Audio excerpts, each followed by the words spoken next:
ఈ సాధు సత్పురుషుల ద్వారా ఒక మహనీయమైన కార్యక్రమాలను తీర్చిదిద్దడానికని మనము మన పిల్లలని నేర్పరితనం చేయకపోతే ఎలా మన భవిష్యత్తును కాపాడుకుంటాం? మీరు చెప్పండి మిత్రులారా.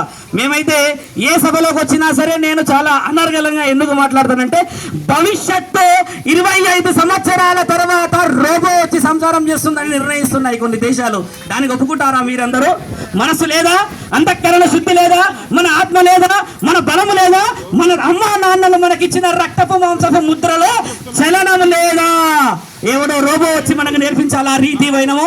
మన శాస్త్రంలో ఉన్న తులసి చెట్టు తీసుకెళ్లి వేరే దేశస్థుడు ఆయుర్వేదిక వనమూలికల కాస్మెటిక్స్ మనకు అమ్ముతున్నాడు. వాటిని మనమే ఆన్లైన్లో కొనుక్కొని రాసుకుంటున్నాము. నులుగుపిండి అంటే తెలియదు, తేనెలో ఉన్న పట్టుత్వం తెలియదు, కలబందాలో ఉన్న పట్టుత్వం తెలియదు. అంతెందుకమ్మా, ఇక్కడ ఉన్న ఆడపిల్లలకి కానీ ఎవరికైనా మనలో ఉన్న పసుపు యొక్క విలువలు తెలియదు తమ్మా. ఒక్కరు కూడా తెలియదు కదా తల్లి. మరి మీరందరూ తెలుసుకోకుండా భవిష్యత్తులో ఆరోగ్యాలు 100 సంవత్సరాలు ఈ తల్లి ఉన్నట్టు మీరందరూ ఉండాలనుకుంటే ఎందుకు తెలుసుకోరు మీరందరూ? మన శాస్త్రం గొప్పదే కదా, ధన్వంతరి గొప్పదే కదా. శివపురాణంలో 295లో ఒక బీజాక్షరం రాసి ఉంటుందమ్మా. ఏం రాసి ఉంటుందంటే, వ్యాధి పుట్టక ముందుకే నేను మందును కనిపెట్టాను. నా మాట మళ్ళీ వినాలి. వ్యాధి పుట్టక ముందుకే నేను మందుని కనిపెట్టాను.